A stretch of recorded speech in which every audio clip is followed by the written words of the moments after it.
Welcome to Study Loop. Let's use integration by parts.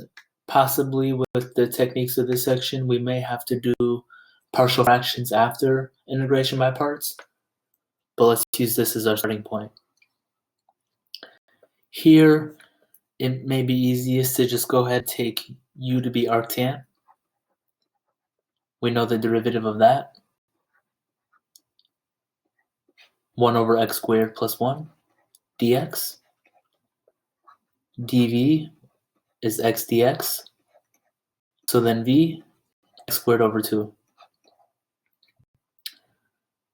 So using integration by parts, recall that this is uv minus integral v du. So for u times v, x squared over 2 times arctan, and then minus integral, and then we have v du.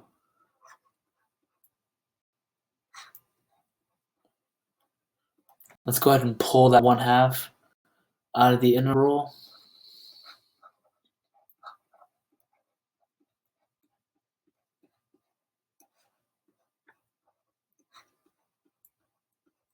Now, before we try partial fraction decomposition, if it's even necessary, first we should do long division here because the numerator has degree that's equal to the denominator.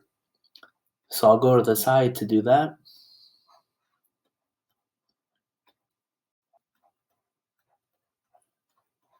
And we have a remainder of minus 1. This means we can rewrite this all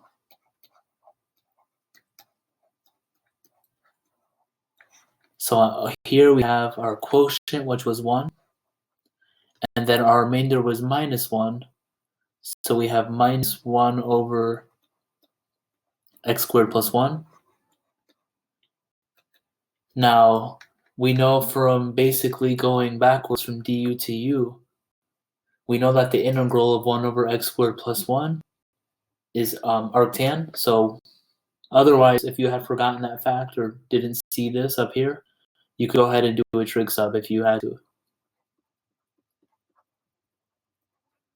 And that will give you the antiderivative.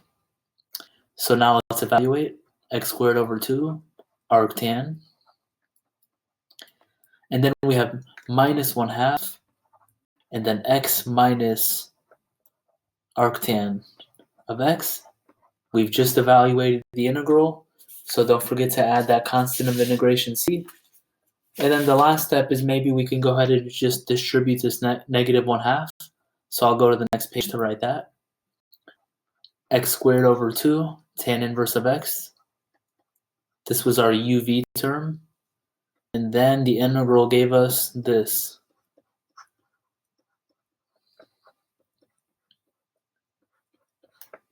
And that's our final answer.